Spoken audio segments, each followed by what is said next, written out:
వరదల నుంచి ప్రజల్ని కాపాడే విషయంలో ప్రభుత్వం పూర్తిగా వైఫల్యం చెందింది. ఇది ప్రభుత్వ వైఫల్యం తప్ప ఇంకోటి కాదు. ఏ ఒక్కరు కూడా ముఖ్యమంత్రి, మంత్రులు ఎవరంటే ఒక్కరు కూడా ఇక్కడ అందుబాటులో కనపడలేదు. నిజమే, ఒక మంత్రి గారు చెప్తారు, నేను పొద్దున్నాక ట్రై చేసినా, హెలికాప్టర్ అడిగినా ఎవరు రాలేదు. ఇదా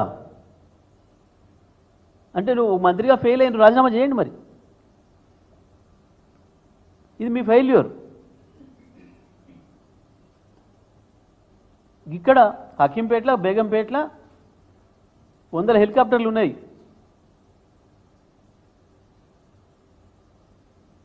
భారత ప్రభుత్వం మిలిటరీ ఎయిర్ సంబంధించిన అనేక హెలికాప్టర్లు ఉన్నాయి.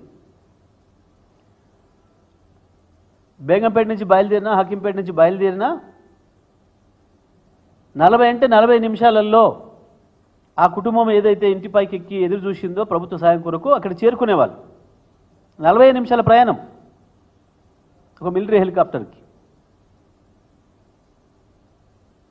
మంత్రి నేను ప్రయత్నం చేసినా అంటున్నాడు, ముఖ్యమంత్రి ఏం పని చేసిండు?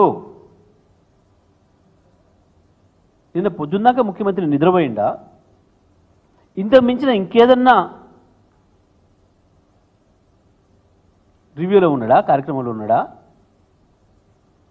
ఏం రహస్య మంతనాలు ఉన్నాడు నిన్న ఉదయం సాయంత్రం ముఖ్యమంత్రి? ఎక్కడ కూడా ముఖ్యమంత్రి నిన్న ఏం పని చేసిండు అనే దానికి సమాచారం లేదు ప్రజలకి.